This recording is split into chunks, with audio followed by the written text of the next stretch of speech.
Pessoal, boa noite. A gente já vai começar já, e aí acho que o trânsito de sexta-feira é um pouquinho mais pesado, até o pessoal vir, vai chegando e tudo mais, a gente já vai começar fazendo umas introduções, umas coisinhas. Então, eu só queria, antes de começar, a gente começar com a ação, então, a gente abre, a gente já começa a nossa conversa já.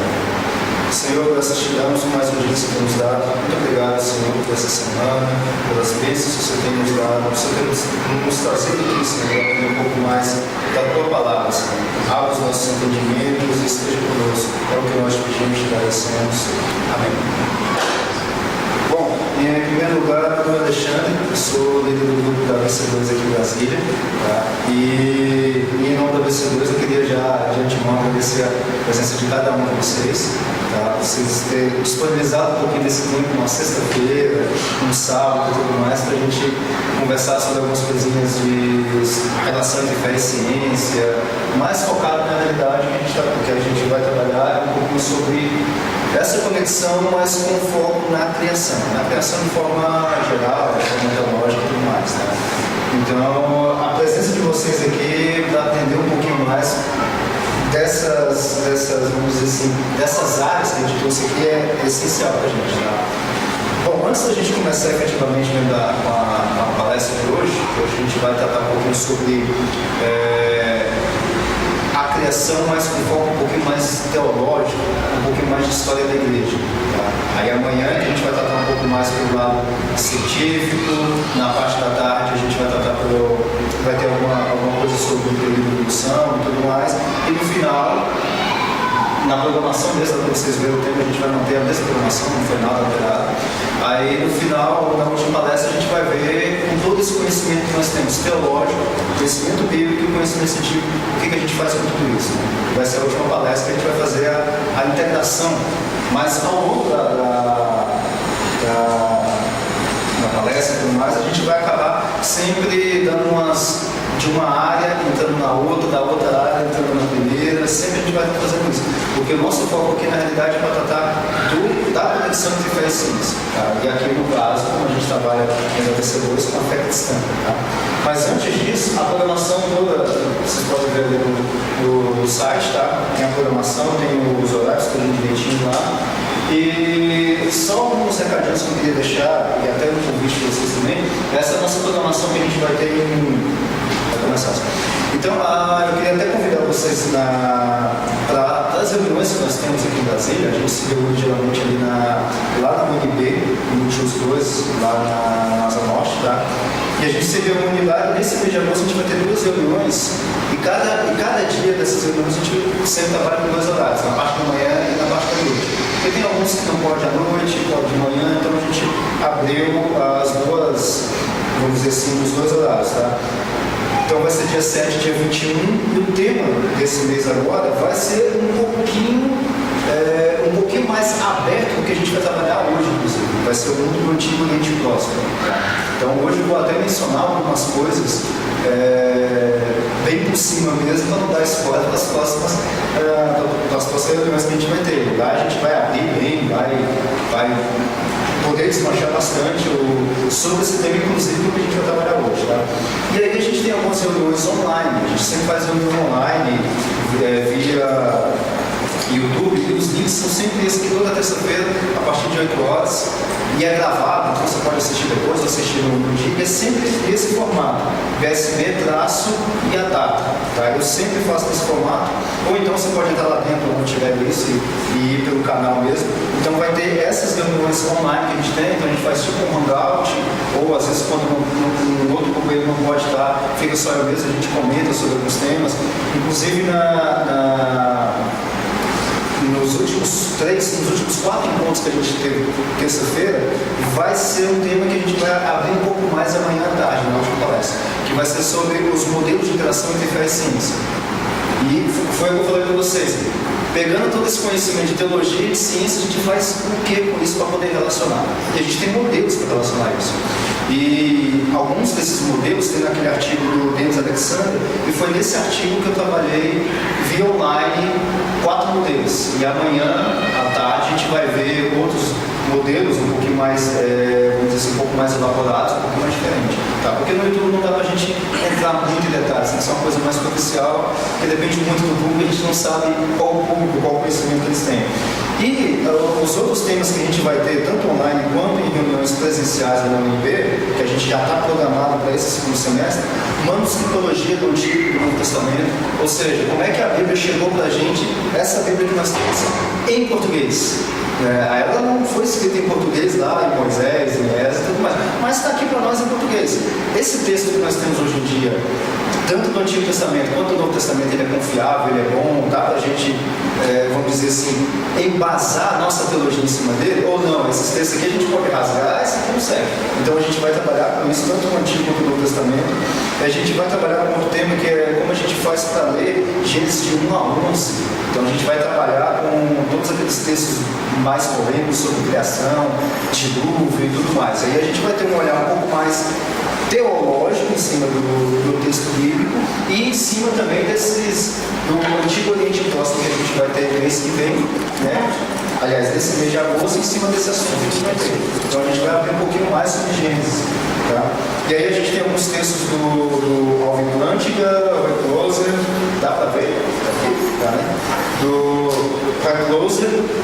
E outros textos que a gente tem, todos esses textos aqui que eu estou mencionando, textos tem lá no site da BC2, cristãonaciência.org.br. Então já tem o site, já tem os artigos lá e tem outros. A gente vai trabalhar com antropologia filosófica cristã e outros assuntos a mais. Isso agora no segundo semestre. Tá? Reuniões presenciais lá na UNIRE, né? E as nossas reuniões geralmente sempre a cada 15 dias. Sempre na quarta-feira, 10 horas da manhã e 7 horas da noite. Tá? Então, quem quiser participar, já esteja já convidado desde já. Tá? Aqui embaixo tem meu contato, meu e-mail, meu telefone, zap e tudo mais. Qualquer pergunta que vocês quiserem fazer com relação às reuniões, quando é que vai ter, que tema que é e tudo mais, pode me chamar lá. E na palestra de amanhã eu fiz uma pequena alteração, que é o seguinte: amanhã na parte da manhã a gente vai ver a questão da criação pela história da ciência. Então o que a ciência entende ao longo de todo esse processo sobre criação, sobre a origem de todas as coisas, né? E a segunda palestra seria só sobre a parte científica. Então o que eu fiz? Eu dei uma mexida um pouco nessas duas palestras, deixei uma palestra só dividida em duas partes. E a gente vê a parte científica e a parte de história na mesma palestra, tudo junto. Para a gente ter um pouquinho mais de didática, no sentido mais histórico, tá?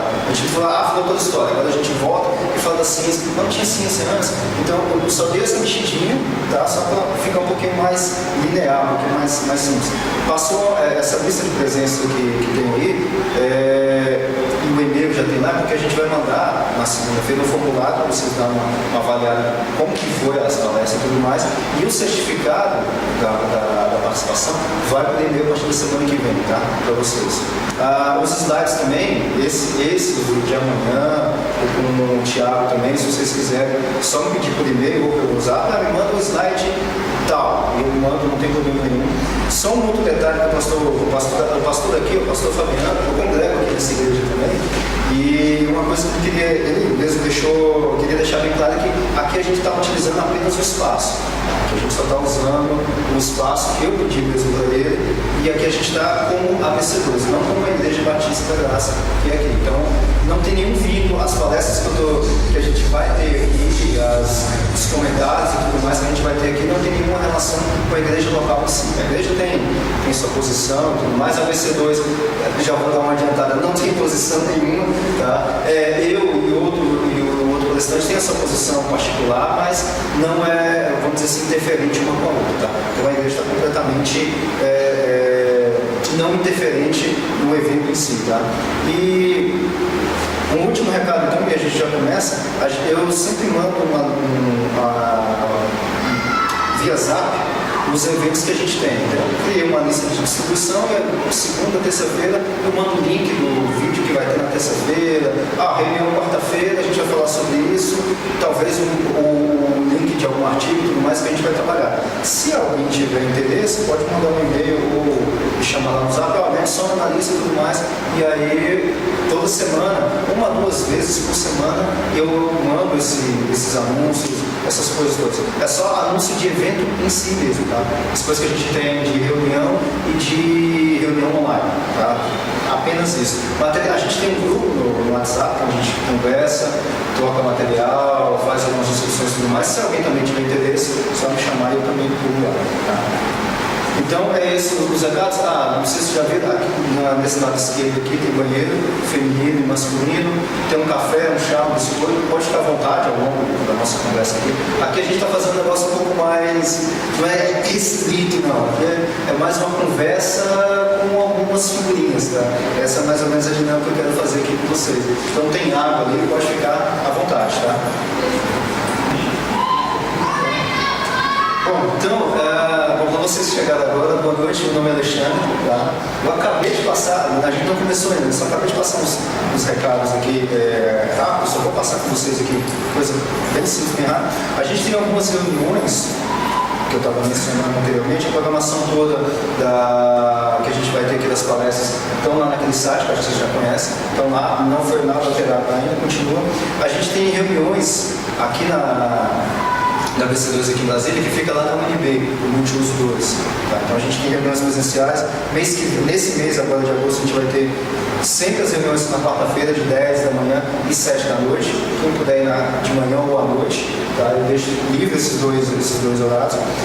E nesse mês a gente vai trabalhar com um tema chamado O Mundo do Antigo Oriente Próximo. A gente vai mencionar um pouquinho dele aqui nessa palestra agora à noite. Tá? E a gente tem reuniões online via YouTube, sempre nesses links, e aí nesse link aqui a única coisa que altera é só vamos dizer assim, a data, né?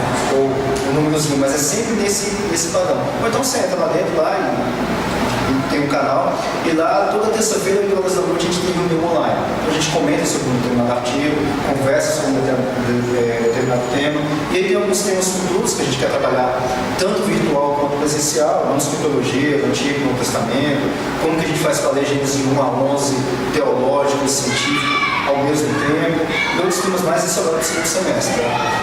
E aí, bom, isso aqui eu acho que você já tem aí, que é a questão do certificado que a gente vai mandar via e-mail a partir da semana que vem. Slides, se alguém quiser os slides de hoje ou de amanhã, ou qualquer outro slide ou todos, só me mandar uma mensagem, alguma coisa nesse número, ou por e-mail também, eu respondo, mando para lá. Se alguém quiser saber dos eventos que tem aqui, tem uma lista que eu coloquei no Zap, geralmente 2 vezes por semana, dos eventos que a gente tem, reunião e tudo mais. Quiser participar dela, me dá um toque no Zap. A gente tem um grupo no Zap também de discussão, o grupo da BC2 de discussão, troca de material e tudo mais. Se tiver interesse também, é só mandar uma mensagem no grupo, sei lá. Ok? Então, a gente pode começar? Alguma dúvida? Tá, então, o que eu preparei hoje à noite foi justamente o nosso foco dessa jornada é a gente trabalhar com a leitura dos 2 livros que Deus deixou para a gente, que é a Bíblia Sagrada e a Natureza, que também é um livro escrito por Deus, tem o seu método de ler e tudo mais, só que a gente vai ler esses 2 livros, mas a gente não vai ler os 2 livros completos, né? A gente não vai ter um curso de teologia em 6 horas, não tem como, né? E nem muito menos um curso de ciências em 6 horas, não dá. Mas a gente vai ver um pouquinho nesses 2 livros um foco em criação.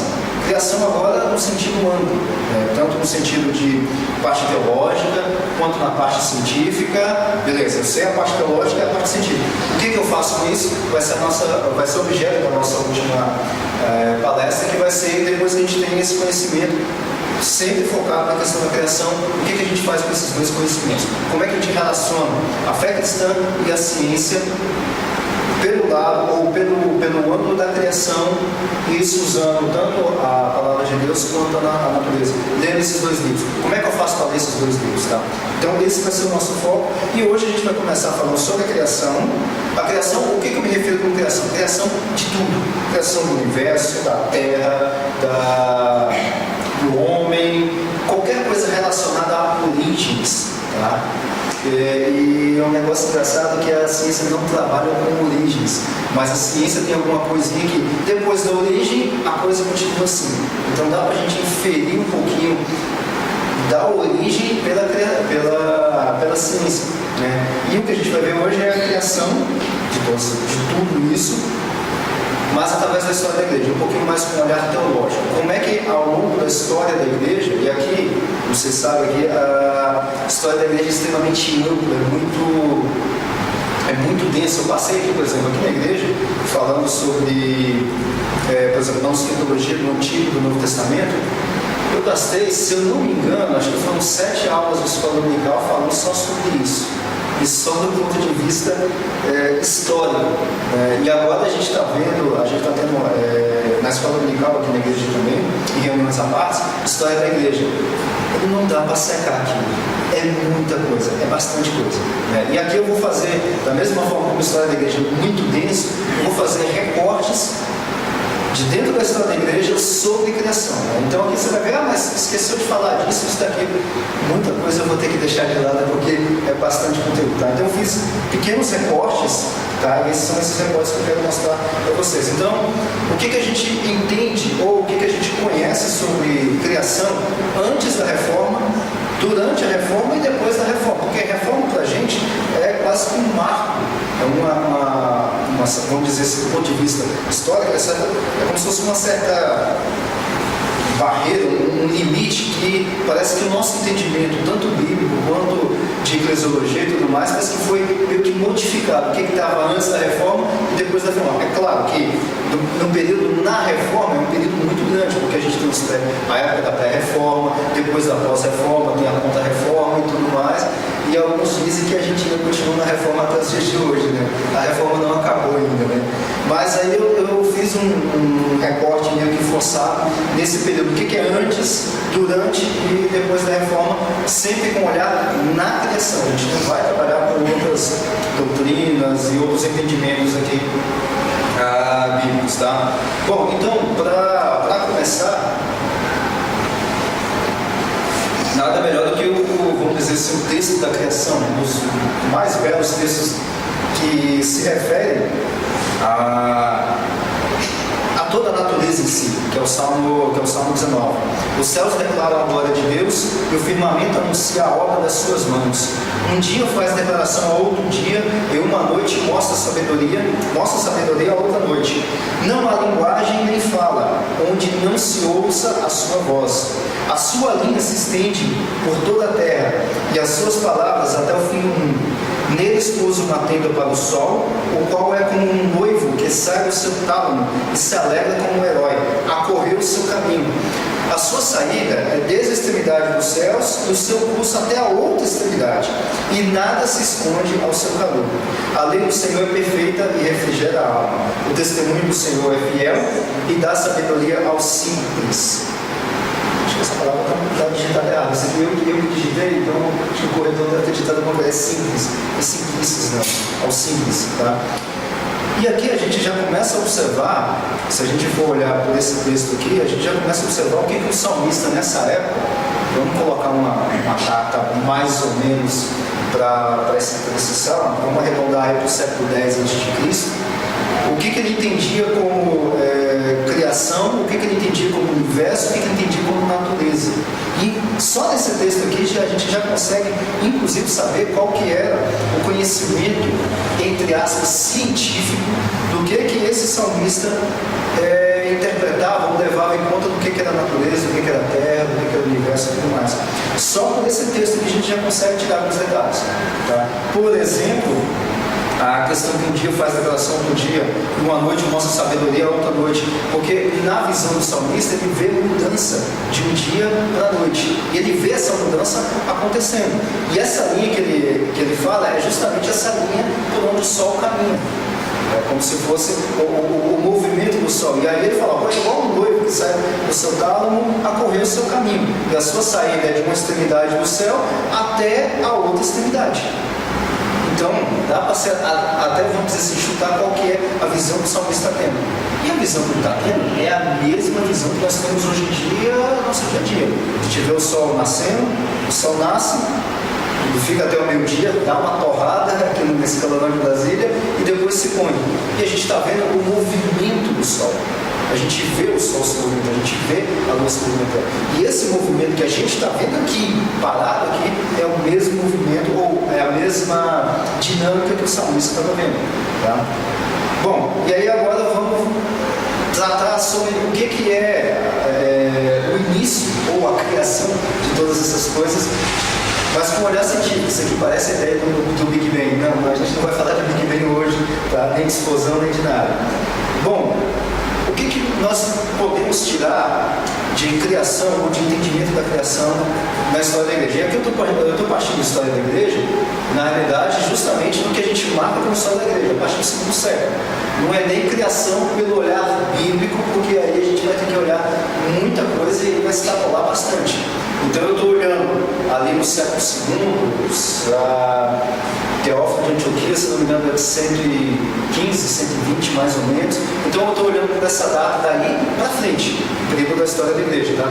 E aí eu deixei até essa referência do Frank Ferreira e do Alan White.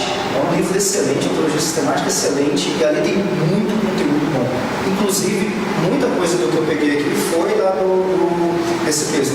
Bom, então os primeiros, ou a primeira, vamos dizer assim, preocupação, ou quando surgiu a preocupação de falar de criação ou de origem das coisas, claro, a gente sabe, questão de, já vou dar um spoiler de amanhã, a gente sabe o que é o universo, o que são galáxias e tudo mais, a 1930 para cá. Então não dá aí 90 anos que a gente sabe o que é o universo. A gente sabe sobre outros planetas fora do sistema solar em 1994. Eu acho que tem muitos aqui que não eram nem nascidos aí. Eu já era grandinho já nessa época, mas 1994 foi quando a gente descobriu planetas fora do sistema solar. Então tem o quê? Tem 20, 25 anos, tem muito pouco tempo. E aqui a gente está falando do segundo século. Claro que essas pessoas que eu vou mencionar aqui, ao longo da história da igreja, a não ser mais recente, não tinha a menor ideia, não tinha a menor noção de conhecimento científico. Tá? Eles não sabiam o que era o universo, geocentrismo, heliocentrismo, não tinha a menor noção disso. E Teófilo de Antioquia, um dos primeiros pais da igreja que trabalhou com essa questão sobre criação, ele também não tinha essa noção. E para ele olhava aquele texto bíblico de Gênesis e interpretava o texto como literal. O que significa literal? Porque ao longo da história aqui, vai ter pessoas que vão trabalhar com a questão de literalidade de Gênesis, aquele texto lá de Gênesis 1, como literal, mas como literal em diversos formatos.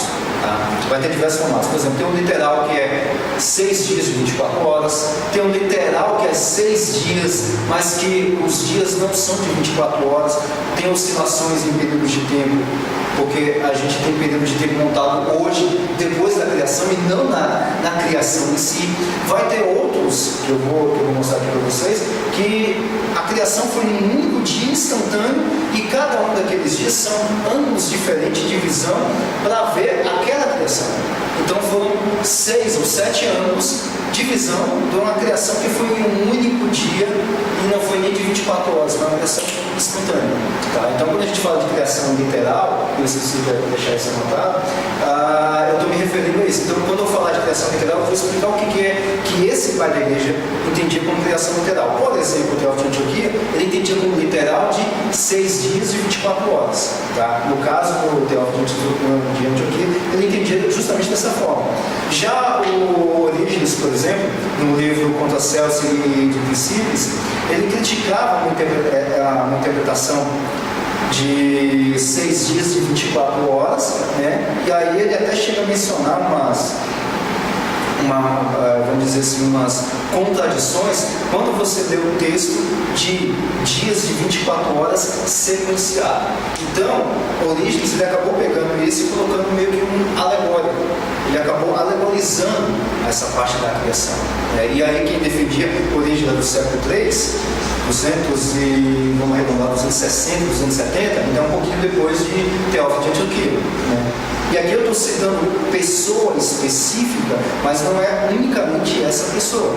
Tá? Tem um grupo de pessoas que tinham entendimentos e as pessoas que foram influenciadas por esses também acabaram tendo esse mesmo entendimento. Tá?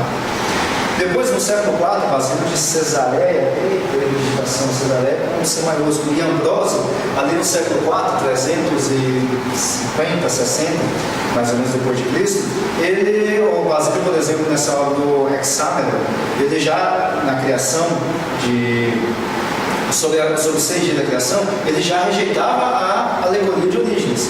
E ele colocava uma interpretação de 6 dias literais e sequenciados.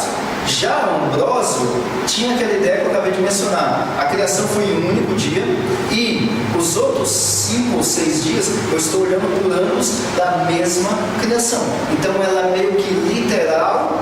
Ela é literal porque foi num único dia especificamente, mas os outros dias, na verdade, é como se fosse uma repetição, mas de um outro ângulo que eu estou observando o que foi criado. Por exemplo, num dos dias da criação foi criado os animais terrestres. Aí no outro dia da criação foi criados os animais aquáticos e toda a fauna e flora aquática. Para Ambrósio, não foi um dia para isso, não foi um dia para a terra e um dia para o mar. Todos eles foram criados no mesmo dia. Só que o enfoque bíblico está falando que ele está focando para um dia os animais terrestres e para um outro dia, que é o mesmo dia da criação, os animais aquáticos. É só um enfoque diferente. Tá? Então a criação foi na realidade um único dia. E essa repetição que se teve foi de ângulos diferentes de vista, porque não dá para contar. Ó. E um dia foi feito animais que voam, animais terrestres, animais aquáticos, o homem, as luminares, estrelas e tudo mais. Para não ter essa repetição e essa concepção de Ambrósio, o texto bíblico foi dividido em 6 dias, mas toda a criação foi feita em um único dia. Está claro? A forma que eu vou fazer aqui, se vocês quiserem fazer pergunta, pode fazer pergunta também, tá? Não precisa esperar para o final e a gente voltar não, a gente pode interpelar no meio também, tá? Para a gente ficar um pouquinho mais, não tão formal. E aí no século V, sempre eu estou pegando, tá vendo? Eu estou pegando pontos muito específicos, muito distantes, tá? No século V a gente tem um método alegórico de Agostinho, tá? E ele tinha começado com esse método alegórico e acabou que isso pelo olhar da criação, tá? Eu não estou falando de toda a teologia de Agostinho, mas nessa questão da criação. E aí ele tinha começado com uma criação meio que alegórica, ou seja, a gente não sabe quando é que foi a criação e tudo mais, mas lá nos livros, no livro A Cidade de Deus, ele rejeitou esse método alegórico e partiu de uma questão de criação instantânea. Tá? Ou seja, a criação toda ela foi feita em um só momento. O tempo, espaço, matéria e tudo mais foi feito junto nesse mesmo dia. Tá? Ele tinha uma concepção de uma ideia de uma terra jovem, ou seja, da época dele, inclusive no texto, eu tenho um texto dele, do texto da Cidade de Deus, eu até olhei, achei interessante, o Fran Ferreira até menciona, ele está trazendo esse texto, que não passou muitos milênios desde a criação da terra e do homem. Agostinho coloca isso, ele deixa exatamente escrito isso. Só que o que ele faz, a interpretação que ele tem, que não é alegórica, a criação foi tudo instantânea, não foi em dia, foi instantânea. Ela foi criada de forma instantânea. E no texto bíblico a gente tem repetição, ou a gente tem como se fosse ângulos diferentes da mesma criação, mas agora Agostinho explica para a gente por que ele entendia dessa forma. Porque se para alguém que não tinha tanto entendimento teológico e tudo mais, ele falou, foi criado tudo junto, animal, planta, aquático, terrestre e tudo mais, a pessoa vai falar, fica assim, não vai entender muito bem. O texto bíblico então foi escrito num formato de 7 dias de criação, justamente para que essas pessoas que não conseguem entender isso de uma vez, entendam, então aqui tem uma certa lógica, que é primeiro os animais da água, depois da terra, depois os... entendeu? Essa é a concepção de Agostinho, justamente porque Deus queria abarcar, ou queria acomodar esse conhecimento, essa revelação da criação, para as outras pessoas que não poderiam entender instantâneo. Então Deus meio que dividiu, entre aspas, o conhecimento em si em 7 dias. Mas a criação ela foi completamente, ou ela foi toda instantânea. Tá?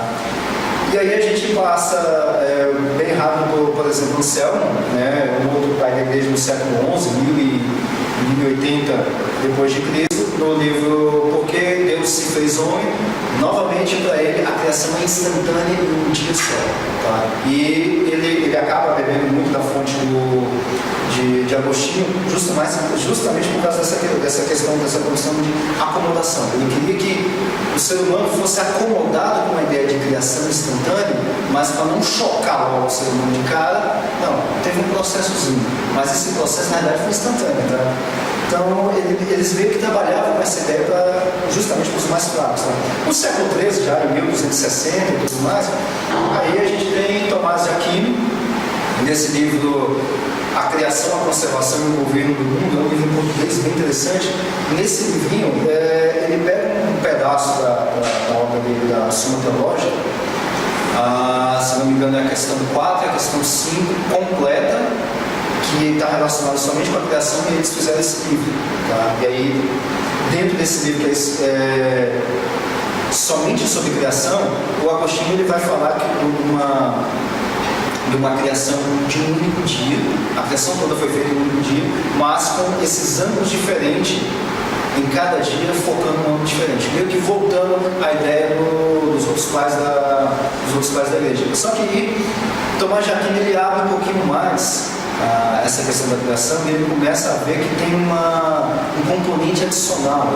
Não é só um componente filosófico, metafísico e tudo mais, mas tem um componente de ciências naturais. Aí acaba tendo um pouquinho desse componente, vamos dizer, um componente científico. No século 1200, mais ou menos, a gente não tinha uma ciência ainda, vamos dizer assim, formada e tudo mais. Mas mesmo que se a gente tivesse, vamos dizer assim, na concepção de Tomás de Aquino, mesmo que a gente tivesse essa ciência do jeito que ela está hoje em dia, mostrando a criação, essa ciência também sairia de luz. Aí é uma ideia que depois, e aí por isso o tema dessa jornada de 2 livros, dá uma ideia de Tomás de Aquino que parece que você tem 2 livros aí, mas ele nunca mencionou isso, nunca chegou a mencionar nada. Mas quando você lê esses textos, esse livro, por exemplo, parece que você vê que Tomás de Aquino está falando de uma revelação ou de 2 revelações sem mencionar explicitamente. Porque a causa da escrita dos 2 livros, onde a gente lê a natureza, a gente lê a criação, a causa é um só. O autor dele é um só, é Deus. E Deus se revela pelo meio da natureza e se revela pelo meio da teologia. E é mais ou menos isso que Tomás de Aquino está falando, mas você vê que ali na questão, não sei se você já leu na nossa teológica, tem uma questão meio que, vamos dizer assim, por absurdo em alguns parágrafos, e aí tem um contraponto, e aí tem uma resposta que o Tomás de Aquino faz de cada um desses pontos no final do resumo. É uma estrutura, para quem não é acostumado, muito chatinha. A estrutura escolástica que você tinha na época. Pegar um livro desse e tudo mais, você lê ele assim, no seco, é muito ruim. Mas dá para fazer isso. E aí quando você faz isso, você consegue tirar o conteúdo dele, você vê que o Tomás de Aquino, e o Agostinho também não fazia muito isso, está meio que misturado. Mas você já vê que já começa a ter uma certa separação. Uma separação de ângulos diferentes, de um ângulo científico e de um ângulo teológico. Já começa por meio do Tomás de Aquino. Tá? Bom, e aí a gente tem o período da Reforma, esse quadro do Michelangelo, o quadro clássico de Michelangelo, um quadro muito bonito que eu acho dele. Bom, e na época da Reforma, e aí eu estou pegando a época da Reforma, não a pré-Reforma em si, nem cheguei a mencionar a pré-Reforma, então destacando novamente alguns casos da Reforma, não destaquei todos, não dá para destacar todos. A gente tem Lutero, ele é um pouco mais enfático na questão da criação. Lutero já falou, a criação ela foi em 6 dias literais, tipo de segunda a sábado, certinho, e esses dias tinha 24 horas, contadinho no relógio. Tá? E o último dia, que é o dia de descanso e tudo mais, pode observar que no texto bíblico, quando você está lendo ali, a gente até, eu pretendo fazer isso dentro daquelas reuniões que a gente faz presencial, lá para setembro, outubro, quando a gente for abrir Gênesis de 1 a 11, né? Claro, a gente vai abrir Gênesis de 1 a 11, eu vou começar em 1 e eu não sei quando é que a gente vai chegar em 11, mas vai depender do grupo dele. E a gente quer desmanchar o texto, versículo a versículo. E quando você faz isso, dá uma lida no texto ali, você vai ver que o primeiro dia é o dia 1, não é o primeiro dia. É o dia 1, é o dia, vamos dizer assim, de referencial. Já começa um pouquinho meio que deslocado no texto. E aí quando você vai para o último dia, quando você vai para os outros dias, ali no texto bíblico, você vai ver que parece que tem um acabamento, né? O dia, terceiro dia, ele começa e termina. Só que o sétimo dia parece que ele não termina. Dá uma ideia de que o sétimo dia parece que está em aberto, né? Porque sempre quando acaba um dia, fala, isso foi muito bom. O sétimo dia foi muito bom. O sétimo dia não tem tarde, manhã, o sétimo dia. Ou alguma ideia de fechamento, igual teve no quarto dia, por exemplo. Não tem. E aí a Lutero, ele já entendia esse último dia como um dia meio que mais uma tipologia. Calvino já entendia a criação como 6 dias literais, mas em uma questão de processo. Tá? Eu tentei entender o que Calvino quis dizer com essa questão de processo, eu fiquei meio confuso, mas até onde eu consegui entender dele foi o seguinte: olha, a criação ela foi em 6 dias literais, do jeito que está escrito ali, mas Deus se acomodou a sua revelação para os homens daquela época poderem entender. Então ficou meio que dúbio. A criação realmente foi em 6 dias? Ou a criação é descrita em 6 dias por causa do conhecimento dos povos naquela época? Isso tem uma diferença gigantesca, né? E eu não conseguiria tirar isso do Calvino, né? Eu não sei, na realidade, eu nem sei se ele entendia dessa forma que eu estou explicando para vocês. Mas o ponto destacável aqui com Calvino é que a revelação divina no livro, na revelação especial, ela faz uma acomodação da revelação que Deus quer mostrar para o ser humano, mas ele acomoda isso no conhecimento do ser humano. No conhecimento do ser humano da época, não no conhecimento de quem está lendo, mas de quem foi o leitor original. E isso, eu não sei se vocês já leram aqueles textos que a gente tem na nossa série da Fé Cristã Ciência da Ultimato. Tem um livro lá, um livro do John Walton, O Mundo Perdido de Adão e Eva.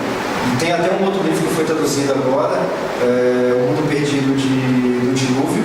Não foi por essa série, foi por outra, Thomas Nelson, se não me engano, acho que foi pela Thomas Nelson que saiu agora recente, né, em português. E o John Walton, ele tem uma série de livros, é incrível, o cara é incrível. Ele não é cientista, ele é professor de Antigo Testamento numa universidade lá nos Estados Unidos. E aí, olhando os textos, ele nem chega a mencionar nada de ciência. E todo ano, praticamente todo ano, ele lançou um livro, O Mundo Perdido de alguma coisa, sempre trabalhando com essa ideia dos povos do Antigo Oriente Próximo, que é o que a gente vai mencionar um pouquinho mais para frente. E lá, o John Walton, tanto nesses 2 livros que a gente já tem, como em outros livros que ele já menciona isso, ele sempre trabalha com essa ideia de que o texto bíblico, ou a revelação de Deus, ela foi acomodada para o leitor original. Então, o texto que estava escrito lá de Gênesis 1 lá, não é para nós, isso a concepção que o John Walton faz, não é para nós brasileiros do século XXI com conhecimento de cosmologia, a dar com vento e tudo mais, ler aquele texto e tirar verdades de Big Bang, de evolução e tudo mais. Não, a gente tem que voltar lá para o século 14, 15 a.C., na cabeça do leitor daquela época, entender o que ele entendia de tudo e ler o texto. Aí a gente vai entender o que Deus estava revelando no ser humano ali. Entendemos tudo isso, beleza. Aí a gente transporta ou chega a transcender a mensagem, porque ali no texto de Gênesis, apesar de não ter sido escrito para nós, ela também tem uma componente, tem uma mensagem que transcende aquilo lá e chega até nós hoje em dia. E aí, depois que a gente fez esse serviço, a gente consegue entender por que Deus estava colocando aquele texto naquele formato, com aquela mensagem daquele jeito ali em Gênesis 1. Tá? Então a gente tem que fazer esse meio de serviço de pegar e voltar. E isso é a ideia que mais ou menos Calvino tinha. Não tão elaborada, não tão desmanchada dessa forma como eu estou colocando, como John Walton colocava. Tá? E aí, depois disso, na William Perkins, se não me engano, isso aqui é século XVII, um teólogo puritano, ele continuou com essa ideia, ou com essa concepção de criação literal, E aí parece que meio que juntou a ideia de Calvino e de Lutero. É uma interpretação literal de 6 dias, de 24 horas e em processo. E o processo aqui, ele chega, dá para a gente entender um pouquinho mais, é um processo meio que linear. Então no primeiro dia a gente tem a criação de algumas coisas que vai depender dessa coisa ter sido criada no primeiro dia para acontecer a criação do segundo dia. E o terceiro dia vai depender de coisas do segundo dia, e assim vai indo. É um processo meio que linear. Então essa é a ideia de processo do William Perkins. Tá? Bom, depois da reforma, esse aí é um símbolozinho daquele podcast do Bible Talk. Não sei se vocês conhecem ou já ouviram. A gente tem uma série de podcasts lá dentro do Bible Talk, da BC2, né? E falando sobre alguns assuntos diversos, inclusive um pouquinho sobre criação e tudo mais. E o último que teve foi a relação de trabalho e missão. Lá no Bible Talk eu acabei participando dele também. Tá? E aí eu peguei essa figurinha porque eu achei interessante. Tá, e depois da reforma, o que acontece? E aí a gente tem ali no meados do século XVII o conhecido bispo Ussher, que fez a cronologia bíblica. O que significa isso? Olha, partindo aqui da história, quando é que começou o reinado de Salomão? Foi em tal data. Vamos voltar para Davi, foi em tal data. Vamos anotando. E vai anotando, Abraão, foi daqui. Voltando ali porque Abraão viveu 176 anos, mas o pai dele viveu 100 e tantos anos. E aí começa a anotar. Mas o pai desse aqui viveu tudo. Vamos anotar tudo isso. Bispo Ussher foi o primeiro a fazer tudo isso e ele conseguiu fazer uma cronologia bíblica literal e tudo mais, pegando ali no texto, quando fala aqui de Adão até o dia que ele morreu para ser por 930 anos, que é o que dá para a gente entender do texto. Então Adão viveu 930 anos, e eu coloco no quadrinho que Adão viveu 930 anos. Com 130 anos, Adão gerou tal filho. Então eu vou anotar, fazendo isso de forma literal. Bispo Ussher fez isso e ele conseguiu datar, inclusive, o dia que a terra e todas as coisas foram criadas. Foi às 9 horas da manhã, já da segunda-feira. Se eu não tiver com a memória fraca, foi no dia 24 de outubro do ano 4004 a.C. É cravada, a data é cravada, às 9 horas da manhã. O que eu achei mais interessante de tudo isso é que ele gravou o horário, 9 horas da manhã. O horário a gente geralmente começa a trabalhar, né? Não se tocar, né? Eu achei engraçado ele colocou o horário nisso. E aí esse horário tem a data e tudo mais, baseado nessa cronologia. E aí tem as confissões de fé, eu só destaquei duas aqui. A confissão de fé de Westminster, que é uma das grandes que a gente tem aqui, a Igreja Presbiteriana no Brasil, por exemplo, segue essa confissão de fé, e a confissão de fé batista de 1689, que é a confissão que a gente utiliza aqui na igreja. Como eu falei, não tem nenhum vínculo de igreja, mas eu fiquei curioso para saber como é que a nossa confissão aqui, como eu sou membro aqui da Igreja Batista, e outras igrejas batistas também seguem essa mesma confissão, entendem a relação da criação. E são 6 dias literais de 24 horas. A de Westminster, a data dela, eu não vou saber agora, mas é de 1600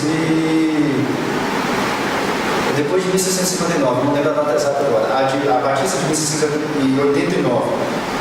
Vai percebendo, ou vai anotando essas datas, ou esse processo histórico, do que eu estou falando aqui, puramente teológico, para que quando a gente for falar da parte científica e tudo mais, para você poder fazer um paralelo em questão de dados. O que a gente entendia ou o que a gente tinha de conhecimento científico em 1689? Isso. Mas a confissão de fé batista é de 1689. E ela entendia que a criação de 6 dias literais. E a ciência, nessa época, fazia isso. Então a gente começa a fazer algumas amarrações. Isso vai ficar um pouquinho mais claro amanhã, quando eu for desmanchar um pouco mais essa parte. Tá?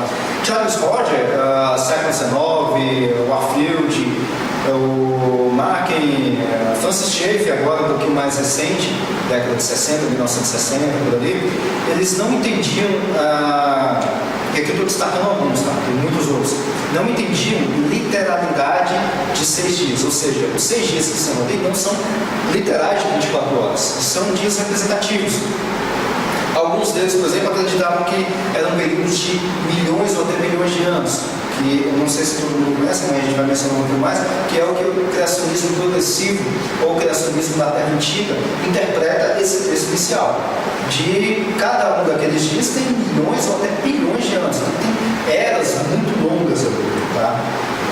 Então esses, o Roger, o Affield, o Mack e o Schaeffer, entendiam mais ou menos assim, era um período de era, de uma certa progressão, ou numa linguagem, num termo mais, vamos dizer assim, mais moderno, eles eram criacionistas da Terra Antiga. Tá?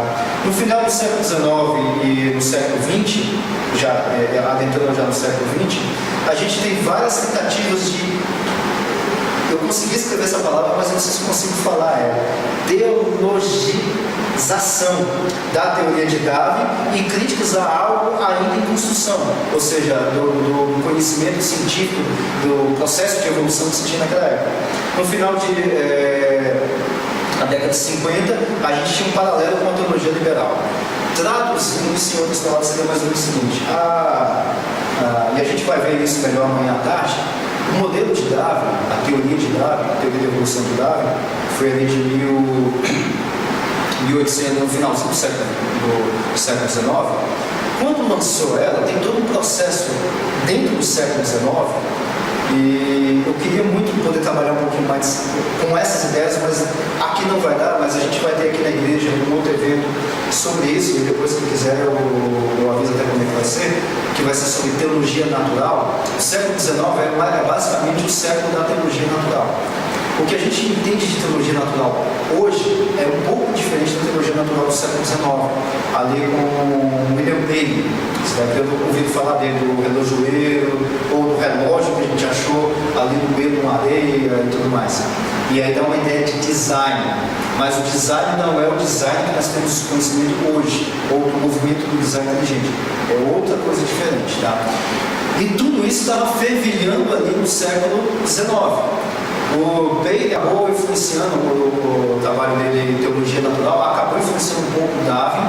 Tá? Estou dando alguns spoilers, não sei nem se o Tiago vai falar sobre isso, espero que não, senão não está dando muito spoiler. Mas esse trabalho do Paley acabou, e Paley era um cristão, e esse trabalho dele acabou influenciando, de uma forma ou de outra, o trabalho de Darwin. Tá? E Darwin, tanto que ele segurou, se vocês lerem, tem 2 livrinhos, mais ou menos assim, esses livros de bolso, que são os diários de bordo de Darwin, quando ele estava andando pelo mundo. É bem interessante para você saber a ideia, o pensamento que ele sentia. E aí depois você pega o livro o livro que ele escreveu, A Teoria da Evolução, e aí você vê que ele meio que segurou essa teoria, historicamente ele segurou um pouco essa teoria por muito tempo. Ele não publicou esse livro logo de cara, tinha outros que estavam quase já publicando logo de cara, e ele já tinha feito isso há muito tempo, gastou muitos anos. Por que essa preocupação toda?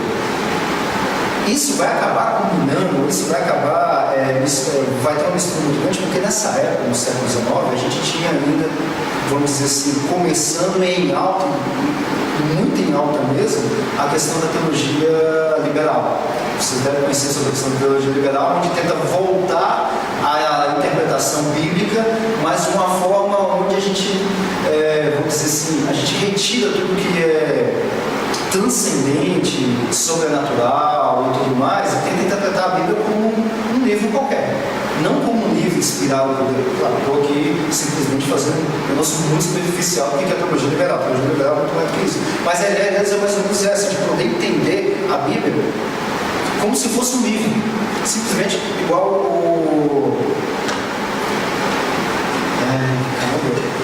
devia ter notado o nome desse cara, que ele escreveu um modelo que a gente utiliza até hoje para a tradução das Bíblias do grego para o português e tudo mais. Nestel e Arnold continuaram o trabalho Westcott Hort. São 2 caras, é isso que eu estava tentando lembrar.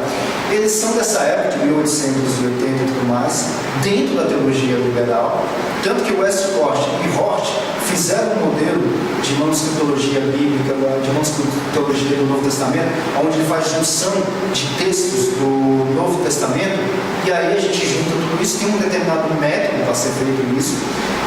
E qual que é o método que ele utiliza? E aí dá para a gente entender perfeitamente qual que era o pensamento da teologia liberal na época.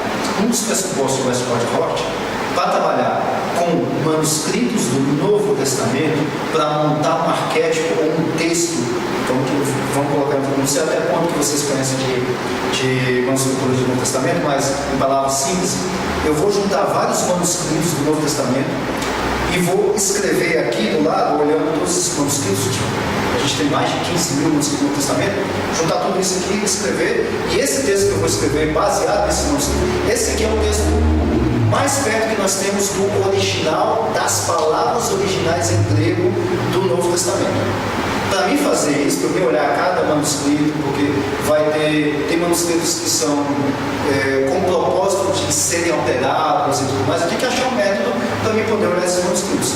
E eu monto esse método e monto esse arquétipo. O método para mim olhar isso aqui é toda uma teoria que o Westcott Hort montaram. E qual que era um dos pressupostos desse método para olhar os textos do Novo Testamento e montar um arquétipo do Novo Testamento? A Bíblia, no caso do Novo Testamento, ele é um livro qualquer. Eles partem do pressuposto de que o Novo Testamento é se eu pegar aqui e mostrar para vocês um livro de cosmologia e tudo mais, um livro de matemática, eu vou falar, tá aqui, é um livro, beleza. O Novo Testamento é igual a um livro de cosmologia ou de matemática. É um livro qualquer. Isso era um dos pressupostos do Westcott Hort. E isso, eles estavam dentro. Isso, eu estou falando toda essa história só para a gente poder entender um pouquinho o que era o pensamento da teologia liberal dessa época. E o que isso tem a ver com o que a gente está falando de criação nesse período? A ideia de criação ali, já ali no final do século XIX, com toda essa ideia de teologia liberal, mais a teoria de Darwin, ali no finalzinho do século XIX, quando a igreja pega e vê isso, a igreja depois da reforma e tudo mais, vê isso e olha para a criação, está tendo evolução, está tendo que o homem está vindo, e aí tinham brigas do Huxley, que o pessoal está achando que era o dog de Darwin, com um outro bispo de uma outra igreja, ele até, as farpas que eles tocavam eram pesadas, você lê as transcrições das farpas sobre a criação, e a troca de farpas entre eles eram assim, palavras de baixo escalão mesmo. A nível de chegar, o bispo falar para ele, o Huxley, qual dos seus familiares era macaco, a sua mãe ou o seu pai? Aí o Huxley acabava respondendo, eu não vou falar aqui porque já é uma palavra um pouquinho mais baixa. Então, assim, esse era o nível de debate, e vamos dizer assim, entre aspas, a guerra entre a ciência e a teologia. E eu estou falando exclusivamente no foco da criação. Essa era a ideia que se tinha, ou esses debates que se tinham.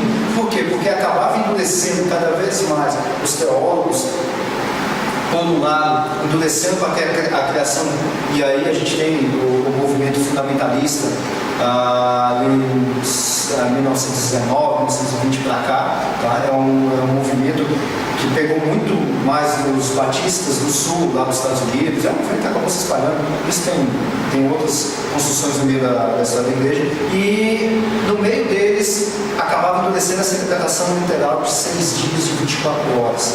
Tá? E com um processo ali nesse meio, ou seja, o dia 2 precisa do dia 1 e por aí vai. E do outro lado, alguns cientistas, vamos dizer assim, levando para o outro lado, acabando endurecendo que a Bíblia não pode falar nada sobre criação, nem nada, a Bíblia está errada, e teólogos também falando isso, mas baseado na teologia liberal. Porque a gente está lendo a Bíblia aqui, a gente tem que ter um método de leitura bíblica, se a Bíblia é só um livro qualquer. Se é só um livro qualquer, esses 6 dias aqui não são 6 dias literais, que está falando que isso aqui é uma historinha qualquer, deixa para lá, deixa esse livro para lá, vamos ver outras coisas aqui. Essa é mais ou menos o nível vamos dizer assim, de tratamento que os teólogos liberais acabaram fazendo nessa época. Tá? Então, esse finalzinho do século XIX, do século XX, foi uma época bem fervilhante, né? Bom, aí eu não podia deixar de comemorar também os 50 anos do Homem à Lua, nessa foto lá da Lua, né? Para fazer o resumo todo, a gente está na Lua olhando a criação. O que a gente tem resumo de tudo isso da criação pelo olhar da teologia, da história da teologia, da história da igreja em todos esses anos? O resumo geral e eu acabei não mencionando isso, toda a criação, ou dentro da história da igreja, todos Pelo menos eu não encontrei nenhum que não falasse isso. Aliás, teve um que foi Agostinho, que deixou um pouquinho meio aberto uma questão de lá dentro da criação, mas ele partia disso, que é a criação ex nihilo. O que significa isso? Tudo veio do nada. E o que a gente está se referindo a nada? É o nada que você pode imaginar que não é nada. Exatamente isso. Tudo foi criado por Deus do nada. Só um detalhe aqui, acaba sendo um spoiler de amanhã, mas para a gente entender um pouquinho do lado teológico aqui, na ciência, quando a gente fala nada, o Krauss, o Hawking também falava isso, o Neil deGrasse Tyson também falava isso. Quando eles falam nada, eles dão uma ideia de que é esse nada ex nihilo, mas o nada que os físicos estão falando não é nada, é tudo. Amanhã eu vou explicar direitinho, um pouquinho mais em detalhes, o que significa que esse nada na realidade é tudo. Esse nada ex nihilo que a teologia ao longo da história da igreja entendia, era o nada absoluto mesmo, não é o nada físico, não tem nada a ver com nada físico. Aliás, esqueci de perguntar, vocês são da área de exatas, humanas, letras? Exatas? Exatas? Aê! Agora, as meninas humanas, ou não? Exatas também? Mas estamos em casa, e você? Ixi, quase em casa, viu? Bom, então... Tá entendendo até agora? Beleza. Não vou colocar equações nem nada não, tá? Para ficar tranquilo. Tá? A vontade vai ser grande, mas... Tá, então... Pode colocar? Então, tá beleza. Amanhã a gente vai resolver equações diferenciais de segundo grau não linear, tá? Só pra gente começar. Tem alguém que é da física? Engenharia? Os três? Tem um da engenharia também? Não vai dar pra mim fazer o que eu quero. Isso aí. Eu sou físico. A minha formação toda, mestrado, doutorado, graduação e tudo mais, foi tudo na área da física. Tá, eu não vou colocar equações não lineares, vai ser linear, tá? Mais fácil. Então, criação ex nihilo que se tinha na história da igreja é a criação do nada, mas não é do nada esse que se fala nos livros de divulgação científica hoje, tá? Então, Hawking, Neil deGrasse Tyson, o Krauss e outros físicos que... Marcelo Gleiser, eu não sei se ele chega... Eu não tenho certeza se ele chega a definir o que é esse nada, eu não tenho certeza. Mas até onde eu conheço dos trabalhos dele, eu acho que ele faz vamos dizer assim, o nada direitinho, tá? Então não é esse nada de hoje. O nada de hoje, que o universo nasceu do nada, do ponto de vista físico, e está certo, mas esse nada físico é o tudo. Ou ele, usando uma linguagem de Tomás de Aquino, ele tem a potência, ou ele tem característica de se tornar o universo como um todo. Esse é o físico. Não é esse que a teologia está tratando. A teologia está tratando o seguinte, olha, no início havia, fica até estranho falar isso no início, mas antes só havia Deus em toda a sua plenitude. Não tinha tempo como a gente conta no relógio e tudo mais. Ainda bem que tem nenhum filósofo aqui para me cortar nessa parte da teoria A e B do tempo. Ainda bem. Então nesse início não tinha tempo, não tinha nada disso, só existia Deus em sua plenitude. Aí Deus faz as coisas físicas, materiais, temporais, e ele cria um espaço para fazer todas essas coisas. Então ele está partindo do nada absoluto e criando todas essas coisas. Tá? Essa era a ideia de criação ex nihilo, que ao longo da história da igreja, isso desde os pais da igreja, eu não mencionei isso destacadamente porque eu ia colocar em todos, tá? Todos esses que eu destaquei aqui, eu olhei neles, todos eles falavam de criação ex nihilo, tá? Um outro detalhe é que o pensamento construído entre dias alegóricos, representativos, ou seja, pegar a criação e olhar por ângulos, e literais em processos, 24 horas em eras. Dá para entender que ao longo da história da igreja, quando a gente observa todos os documentos, tem um certo processo ou uma certa evolução do pensamento com relação à criação ao longo do tempo. Então a gente começou ali no século... com Teófilo, perdi o nome do cara.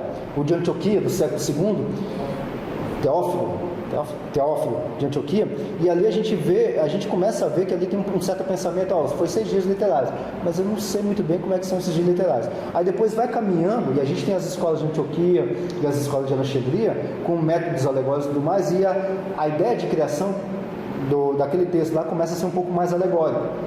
Ao longo do tempo, não é tão alegórico assim, o negócio é um pouquinho mais representativo. Não, a gente tem uma criação única, ou de um único dia, ou instantânea, e os outros dias são ângulos diferentes dessa mesma criação.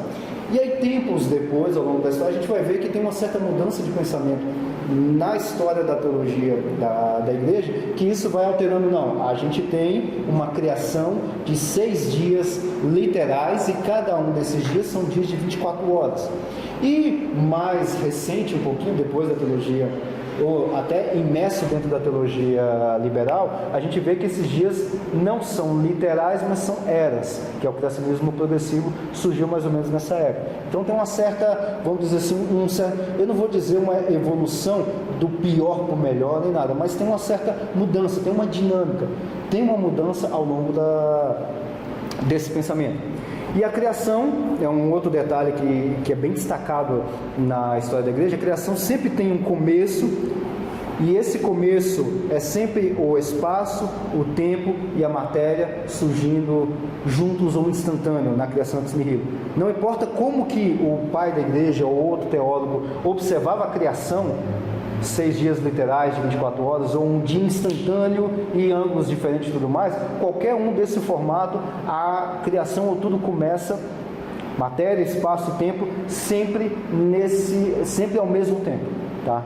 O tempo ao mesmo tempo também, está tudo meio que incluso ali, sempre vai aparecer junto. Por quê? Porque antes disso não tinha nada, e fora desse antes só tinha a eternidade, só Deus em sua própria plenitude, meio que, entre aspas, emprestando da sua eternidade, da sua amplitude, um pedacinho dele de si para fazer a criação. E esse pedacinho que ele emprestou, ele colocou limites temporais, espaciais e tudo mais para criar o universo e por aí vai.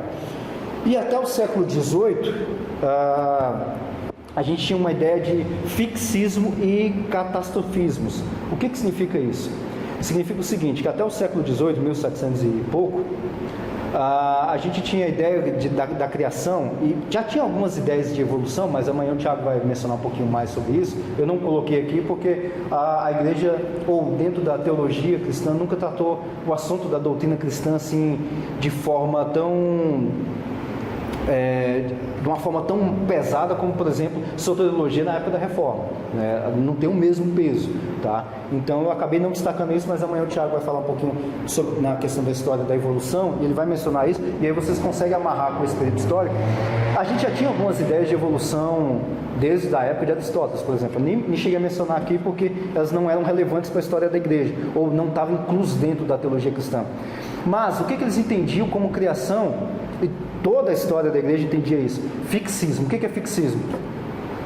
Foi criado aqui um leão, lá no ano de 4004 a.C., o leão continua como leão até 2019. O leão, a sua espécie, a sua taxonomia, como a gente conhece hoje em dia, não foi alterada do ano 4004 a.C. até hoje. O elefante africano, aquele grandão, continua como elefante grandão daquele jeito, desde aquela época para cá, há 6 mil anos, não alterou nada. As espécies e tudo mais, elas foram criadas prontas e fixas, e elas não evoluem de uma espécie para outra. Você não tem processo de evolução como a gente observa hoje em dia em pássaros, vírus e outros animais. Não, nasceu como uma cobra na espécie coral ou falsa coral, é aquilo lá desde a época até hoje, nunca foi alterado em nada, tá? Essa é a ideia de fixismo. E o catastrofismo é o que? São essas catástrofes que a gente tem. Uma das catástrofes mais conhecidas que a gente tem no período bíblico é o dilúvio. Então o dilúvio, ele é um processo de catástrofe que a igreja entendia como um processo de, vamos dizer assim, dentro da história natural ou do universo, mas isso não alterou em nada as espécies ou evolução e tudo mais, continua como fixos ainda, tá? E isso funciona, inclusive, essa ideia de fixismo e catastrofismo, principalmente o catastrofismo, para o criacionismo da Terra Antiga, que tem milhões e bilhões de anos, né? Quando a gente tem, por exemplo, você pega aí alguns milhões de anos, o período cambriano e tudo mais, e aí tem uma explosão de várias espécies e tudo. Para quem segue essa linha do criacionismo da Terra Antiga, não tem uma evolução de animais ali do período cambriano para cá, mas tem um fixismo, tem um surgimento. Eu não sei muito bem como é que eles tratam isso, mas eu vou falar em outras palavras aqui, mas seria um surgimento instantâneo de outras espécies, e esse surgimento instantâneo continua, fixas, desde 400, 500 milhões de anos para cá. Não foi alterado nada. Então a ideia de fixismo ainda continua dentro do, inclusive para essa interpretação de eras no texto de Gênesis. Bom, e hoje, 2019, o que a igreja, vamos dizer assim, entende como criação, ou como é que tudo aconteceu? Bom, isso é uma pergunta que eu vou deixar para vocês, porque hoje em dia a gente não tem, vamos dizer assim, uma teologia tão amarrada como a gente tinha na época de Tomás de Aquino, de Agostinho e tudo mais. Meio que uma igreja unificada, vamos colocar assim. E mesmo hoje em dia, dentro do nosso contexto, vocês são todos da igreja presbiteriana, batista, também batista? E presbiteriana. Então é mais ou menos da época da reforma para cá. Mesmo dentro do meio reformado, a gente não tem uma linha ou uma teologia específica, fechada, é isso e acabou, não temos. A gente ainda tem hoje em dia criacionismo da Terra Jovem, 6.000 anos, com Bispo Rocha, dilúvio, tem algumas linhas de dilúvio universal e outras linhas de dilúvio local. Tem o criacionismo da Terra Jovem, da Terra Antiga, que é esse de período de eras.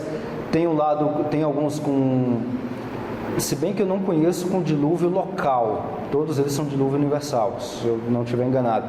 E aí você tem tem o movimento do design inteligente.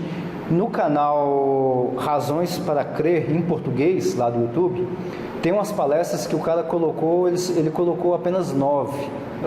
Eu acho que acabou ele não colocando o restante. São aulas do William Lane Craig, com legendas em português, 9 aulas sobre criação. E o Lane apresenta em cada aula uma visão diferente. Então você tem ali 9 tipos de criação da Terra Jovem, da Terra Antiga, uma mistura de Terra Jovem com Terra Antiga, uma mistura de catastrofismo. Ele apresentou, vamos dizer assim, 9 tipos de criacionismos que nem eu conhecia. Já tem muito tempo já esses. Então tem 9 tipos de, vamos dizer assim, de criacionismo que ele voltou. Que o Craig coloca. Então tem criacionismo de todo tipo. E são interpretações diversas que tem dentro do criacionismo. Então são 9 tipos que tem ali, do Razões para Crer, justamente assim, em português mesmo, tá? São vídeos que ele fez, são vídeos de quase tem uns vídeos que passam de meia hora e tudo mais. É interessante para você ver as linhas teológicas. Ele está falando ali de linhas teológicas, menciona alguma coisa ou outra sobre ciência ali, por exemplo, o criacionismo evolucionário ou o evolucionismo teísta, ele menciona ali também, vamos dizer assim, a parte mais pesada, que ele vai falar de alguma coisa de ciência, mas o restante dessas aulas que ele está dando é com foco em questões puramente teológicas, tá? Então a gente pode ter uma ideia, vamos dizer assim, bastante ampla de detalhes teológicos mais modernos um pouquinho sobre a questão da criação, evolução e por aí vai, tá? Então, para finalizar, a gente não tem uma teologia específica, pronta, reformada, dentro não, temos que seguir isso aqui. Tanto que as confissões de fé que nós temos de Westminster e a fé batista, elas ainda acabam deixando uma certa, vamos dizer assim, apesar de elas explicitarem a criação de 6 dias literais de 24 horas, acaba acomodando ou permitindo outros tipos de interpretação, por exemplo, o criacionismo da Terra Antiga, com milhões ou bilhões de anos. Acaba acomodando. Então a gente não tem uma doutrina fechada, para você entrar aqui tem que ser criacionismo da Terra Jovem, ou para entrar aqui tem que ser criacionismo da Terra Antiga. A gente não tem isso, tá? Ele não é restritivo nisso. Então hoje em dia nós temos uma salada ou linhas diversas, tá? Dentro aqui, aí já finalizando agora, e eu já concluo, dentro da BC2 nós não temos, eu não sei se vocês chegaram a olhar lá dentro do site, tem lá todos os documentos, tem inclusive o documento de fundação da associação, tá? Dentro da BC2 a gente não tem uma posição com uma determinada linha, uma determinada visão dentro da criação. Não, nós somos criacionistas evolucionários e não permitimos outra linha. Não temos isso, tá? Tanto que até no grupo de líderes que eu faço parte lá, conversando e tudo mais, tem líderes, por exemplo, que eles são do movimento do design inteligente. Eles são do design inteligente. Tem outros líderes lá que eu conheço que são criações da Terra Jovem. Então, dentro da BC2, a BC2 ela faz o seguinte, olha, desde que você não brigue com ninguém e converse com todo mundo, não tem problema nenhum. Você pode ser criacionismo do jeito que você quiser, desde que converse e dialogue. E é o que a gente faz. Então, os membros e a diretoria da BC2 tem essa posição. Eu tenho a minha posição definida e tudo mais, todo mundo tem, né? Mas eu sento com criações da Terra Jovem, da Terra Antiga, design inteligente, o evolucionário, a gente senta, conversa, se tiver um refrigerante, melhor ainda, e a gente discute tranquilamente, tá? Dentro da BC2, a nossa ideia é de conversa. Então, nem dentro da BC2 a gente tem linhas definidas, mas tem outras associações, por exemplo, o ByLogs, não sei se vocês conhecem, do Francis Collins, lá dos Estados Unidos. Francis Collins foi o diretor do projeto Genoma, ali no início dos anos 2000, que mapeou toda a genética humana, tudo dele. Ele foi o diretor desse projeto. E ele é um cristão e ele fundou o ByLogs, né? E dentro do ByLogs eles têm uma posição bem definida, que é o criacionismo evolucionário, que é uma corrente do evolucionismo teísta. E eu fui descobrir isso um pouco mais recente, alguns meses atrás, naquele livro, eu acho que eu não estou com ele aqui, aquele livro A Origem. Ele está em cima, o menino colocou bem em cima. Aquele livro A Origem, que inclusive vai ter lançamento esse mês na Amazon, dentro do site da Amazon, dia 6 de agosto, se não me engano. Dentro do site vai ter uma live que a Amazon está fazendo junto com a Thomas Nelson, com o Roberto Covolan, Marcelo Cabral, que eles vão conversar sobre esse livro, que está em português. Esse livro tem 4 posições, que é o criacionismo da Terra Jovem, da Terra Antiga, do design inteligente e o criacionismo evolucionário. E nesse livro menciona lá que o criacionismo evolucionário é uma das linhas do evolucionismo teísta, que a Deborah Hassman, que é a atual presidente do ByLogs. O ByLogs se define exatamente assim, mas ele acaba dialogando com outras linhas tranquilamente, mas tem uma definição própria, né? É só mais um detalhezinho, que a Deborah Hassman é física, então os físicos estão dominando o mundo, inclusive nas associações. Isso é muito bom. Então, bom, era isso que eu tinha preparado para hoje, tá? Um pouquinho mais teológico, um pouquinho mais de história da igreja. Não foi tão teológico assim, mas foi um pouco mais de... Bom, então era isso que eu tinha para mostrar para vocês hoje, essa ideia um pouquinho mais de história da igreja, um pouquinho mais teológica, tá? Bom, tá, então os meus contatos. Eu queria agradecer por vocês terem vindo hoje, numa sexta-feira e tudo mais, ter ouvido isso.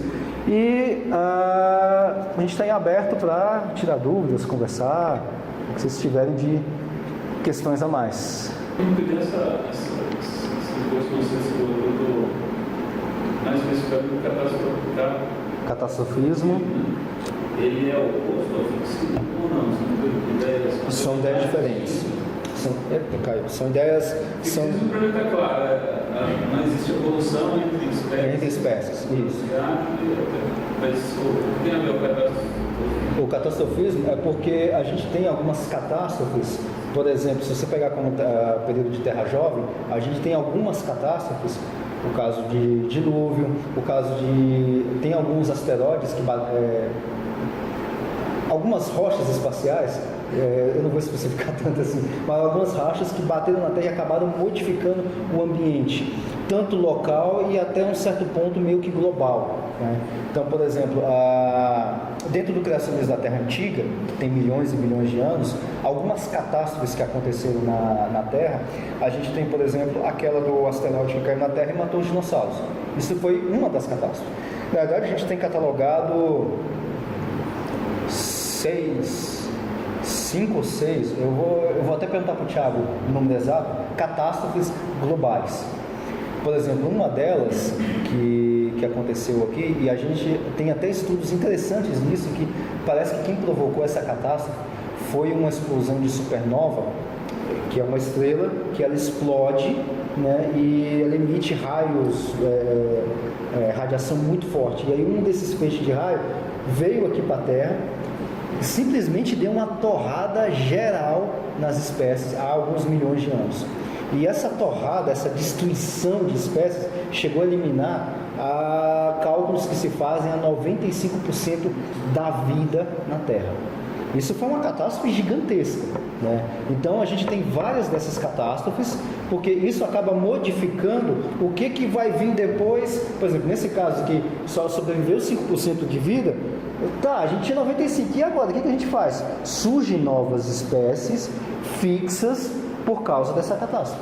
Então o catastrofismo aí, ele é mais forte, por exemplo, no criacionismo da Terra Antiga e evolucionário, porque essas catástrofes elas modificam bastante a forma como a vida vai se desenvolver na Terra. Por exemplo, se a gente pegar pelo lado da teoria da evolução, com a destruição dos dinossauros, não foi a destruição completa. Os dinossauros, algumas espécies e alguns gêneros dos dinossauros continuaram vivos depois disso, mas boa parte deles foram dizimados alguns meses depois.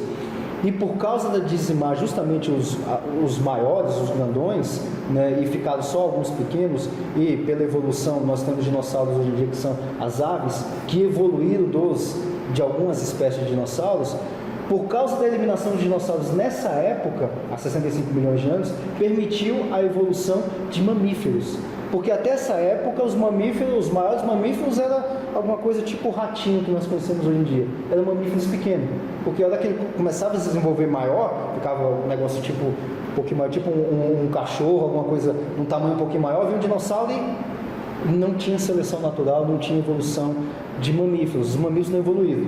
Por causa dessa catástrofe que teve, dizimou quase todos os dinossauros, permitiu a evolução de mamíferos. Então o catastrofismo entra como um componente muito importante na história da criação, seja ela fixa ou seja ela evolucionária. E esses detalhes. Eu queria saber um pouco mais dessa associação, mais debates assim, de criação, tem debates mais filosóficos. Eu particularmente prefiro debates mais filosóficos. Né? Aí também tem, sempre mais coisa de natureza. Não, tem tudo. A gente não conseguiu dominar toda a associação ainda, só está o presidente e eu como físico lá ainda, mas a gente vai dominar, mas não dominamos. A gente ainda permite outros adentrarem, tá? Brincadeira. Bom, eu vou contar um pouquinho então sobre o que é a ABC2, para quem não conhece. A ABC2 é o seguinte, ela é uma associação de cientistas que são cristãos, se juntaram e montaram esse grupo, né? E hoje esse grupo está gigantesco.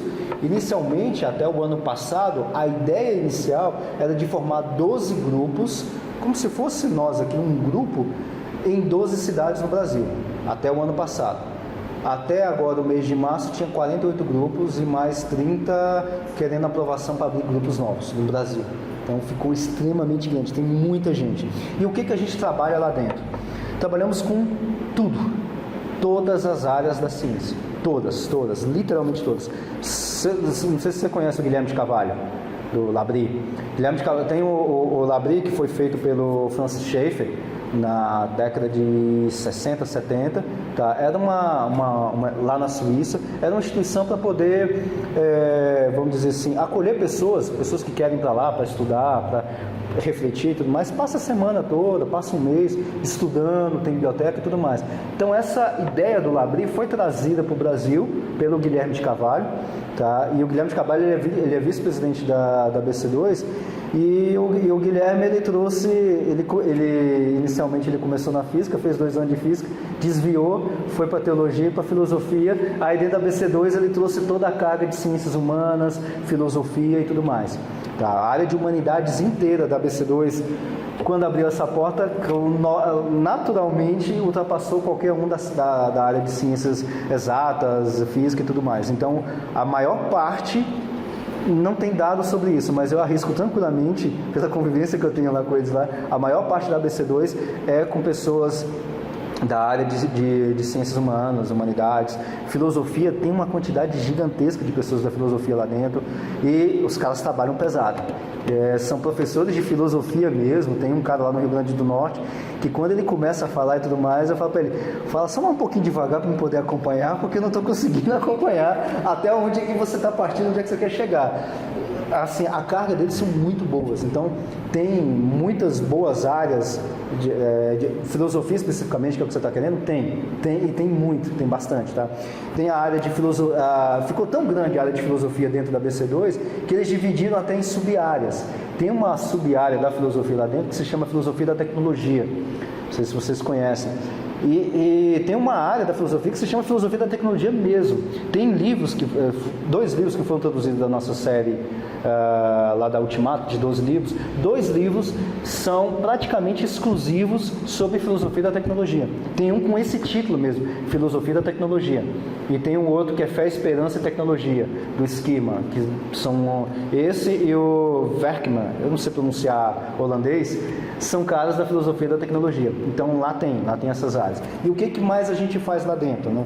No caso a ideia da BC2 é formar esses grupos nas cidades e tudo mais. Aqui a gente tenta formar lá na UNB, a gente se junta lá a cada 15 dias, a gente pega temas e discute esse tema.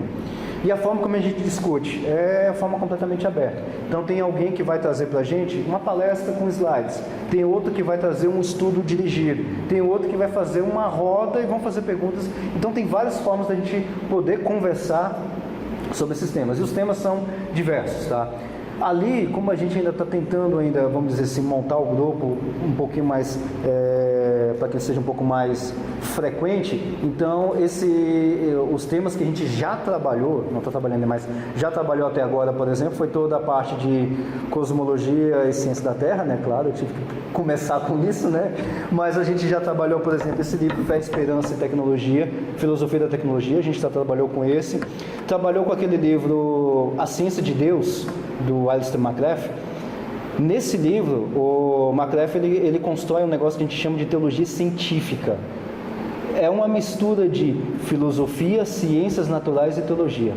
E ele constrói um arcabouço completo de epistemologia, ontologia e metodologia da filosofia, da teologia científica. E a gente trabalhou um pouquinho com isso.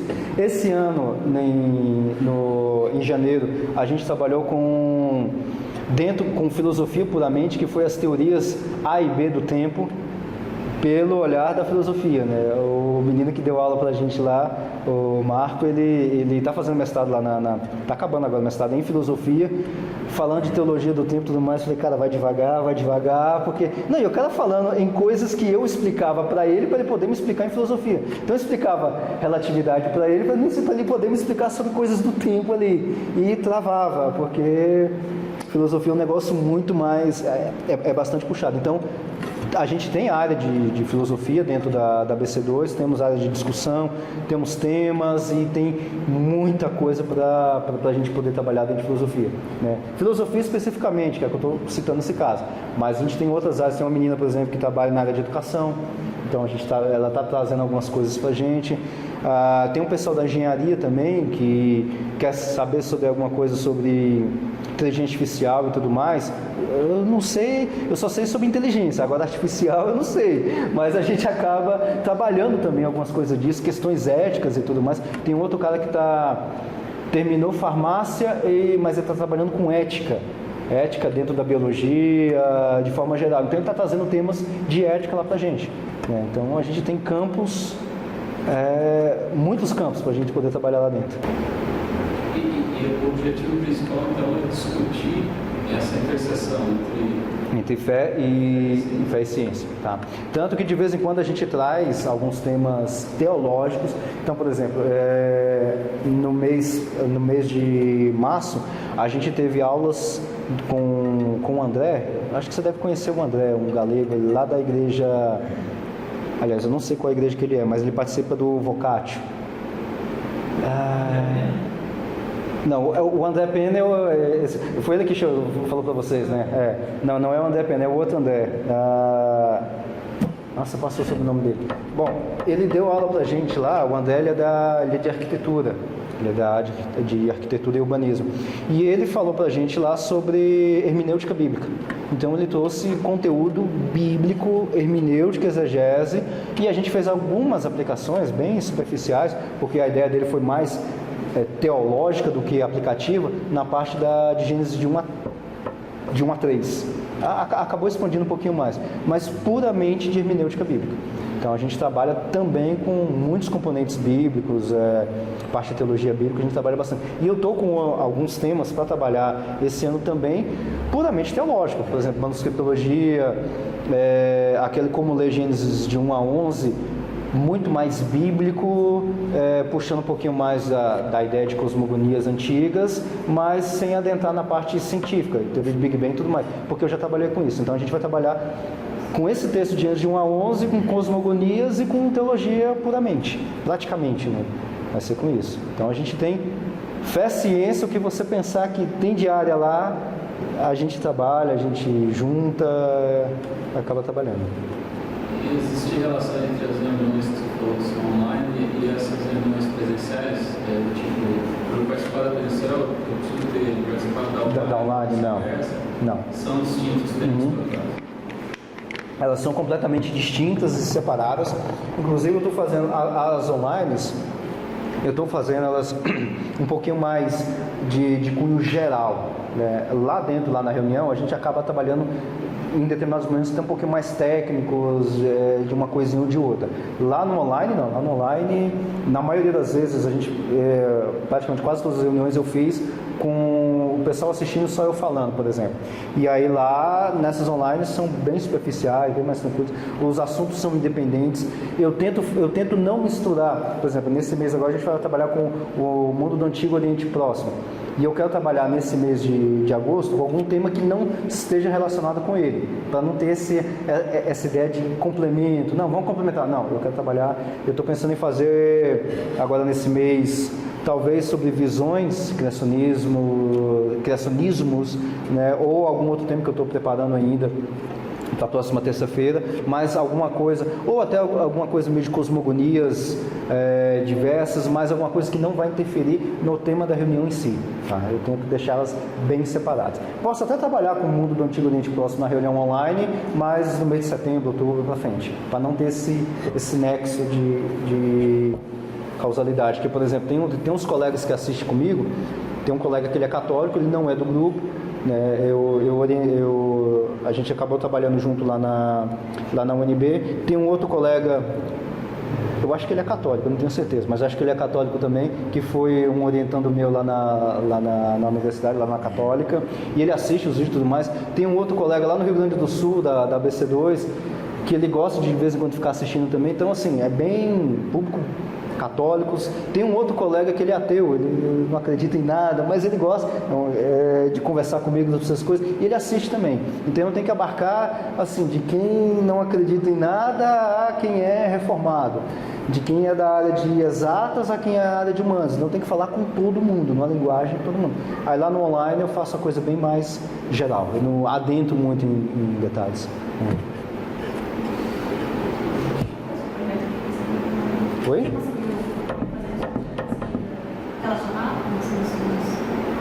O que eu fiz na academia? Não, foi separado, foi diferente. Hã?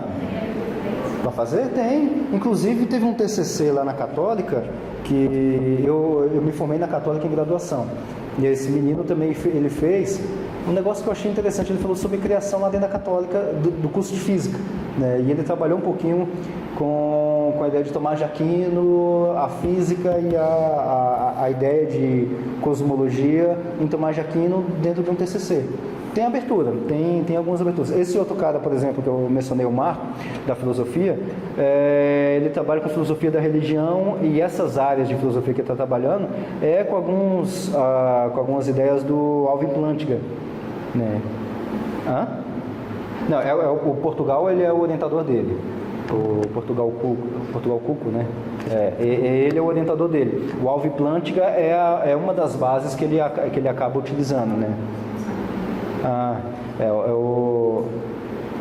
O Portugal Cuco, é o orientador dele, né? E ele trabalha com muitas coisas de cristianismo ali incluso, né? Então tem algumas aberturas. A minha área não tinha como, né? Era muita conta para fazer, e colocar Deus ali numa conta ali não daria para fazer, né? Extrapolaria muito ali.